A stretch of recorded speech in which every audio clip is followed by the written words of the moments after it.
Assalamualaikum warahmatullahi wabarakatuh. Halo kreator, apa kabar? Semoga sehat selalu.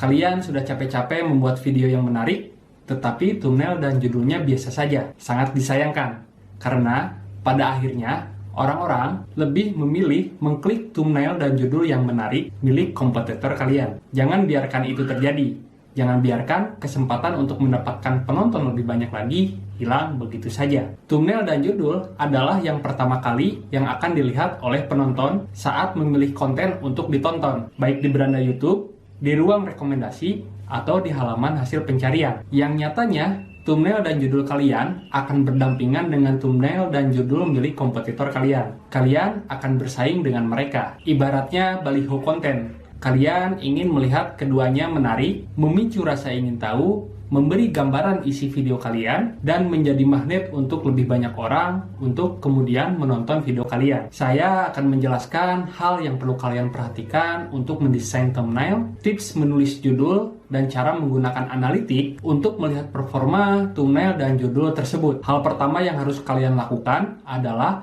like dulu video ini. Jika kalian sudah like video ini, ayo kita mulai pembahasannya. Pertama, mari kita bahas thumbnail. Sebelum mendesain, pertimbangkan siapa target penonton kalian. Jika ingin memuaskan subscriber, sebaiknya tampilkan elemen yang familiar, seperti foto kalian sendiri atau objek bahasan di dalam video kalian. Jika ingin terlihat menarik bagi lebih banyak penonton, kalian dapat menggunakan elemen yang lebih banyak dikenal secara umum. Pikirkan betul, value atau nilai apa yang akan kalian tawarkan untuk penonton kalian nantinya, dan bagaimana thumbnail dapat membantu untuk menyampaikan hal tersebut, serta mendorong orang-orang untuk mau menonton. Berikan thumbnail yang akurat. Pastikan juga desain thumbnail menggambarkan konten kalian secara akurat. Hal itu agar dapat meningkatkan waktu tonton. Di sisi lain, thumbnail yang menyesatkan akan menurunkan waktu tonton, karena penonton mungkin akan berhenti untuk menonton saat mereka merasa thumbnail tidak menggambarkan kontennya secara akurat. Berikan sentuhan emosional. Cobalah untuk mengekspresikan cerita atau emosi dalam thumbnail kalian. Misalnya dengan menyertakan momen penting atau kegembiraan yang ada di dalam video kalian. Hal itu untuk menarik perhatian penonton. Ambil beberapa foto saat merekam, seperti wajah atau hal relevan lainnya, sebagai opsi untuk disertakan saat kalian mendesain thumbnail. Kemudian, kalian harus memahami kebijakan thumbnail YouTube yang dapat dilihat di pusat bantuan agar terhindar dari pelanggaran pedoman komunitas. Setelah perencanaan yang dijelaskan sebelumnya selesai, berikut beberapa tips desain untuk thumbnail agar memudahkan kalian mewujudkan ide-ide kreatif. Buatlah agar desainnya tampil menarik, bahkan di layar yang kecil. Saat ini, banyak penonton yang menggunakan perangkat selular. Jadi pastikan thumbnail kalian masih terlihat bagus dan terbaca saat diperkecil. Kemudian, selanjutnya gunakan resolusi 1280 x 720 pixel dengan rasio 16:9. Kemudian simpan dalam format JPG, GIF, BPM, atau PNG. Gunakan aturan sepertiga. Aturan sepertiga adalah pedoman yang digunakan dalam desain visual. Menurut pedoman ini, kita membagi gambar ke dalam 3 bagian secara horizontal dan vertikal. Subjek dan elemen utama sebaiknya ditempatkan di titik perpotongan garis-garis pembagi. Hal ini akan membuat komposisi thumbnail kita terlihat menarik. Hindari desain yang terlalu ramai. Penggunaan warna dan komposisi yang dinamis dapat membantu menarik perhatian. Tetapi, jika berlebihan, akan membuat desain terlihat kurang bagus. Jaga keseimbangan saat menggunakan banyak warna dan elemen. Ingat, selera dapat berubah dari waktu ke waktu. Jangan ragu untuk bereksperimen dengan desain thumbnail yang terbaru. Selain itu, perbaharui juga thumbnail di konten yang lama yang belum mendapatkan performa terbaik, agar terlihat menarik untuk penonton yang baru. Selanjutnya, mari kita bahas judul. Seperti halnya thumbnail, judul juga bisa menjadi faktor penentu ditontonnya video kalian. Saat menulis judul, anggaplah judul itu terbagi ke dalam 2 bagian. Judul yang dapat ditelusuri dan judul yang membuat penasaran. Judul yang dapat ditelusuri terlihat lebih sederhana, seperti Cara mengikat tali sepatu. Judul seperti ini dapat memenuhi kebutuhan penonton yang sebelumnya memiliki minat dan dapat juga menarik pengguna yang mencari topik tertentu. Sedangkan judul yang membuat penasaran tidak terlalu mengutamakan susunan kata yang dapat ditelusuri, tetapi lebih berfokus kepada menciptakan rasa ingin tahu yang kuat kepada penonton. Selain itu, jenis judul ini memiliki hubungan yang lebih kreatif dengan thumbnail yang menyertainya. Judul seperti "Ini Bukan Merah" merupakan contoh judul yang menimbulkan rasa penasaran.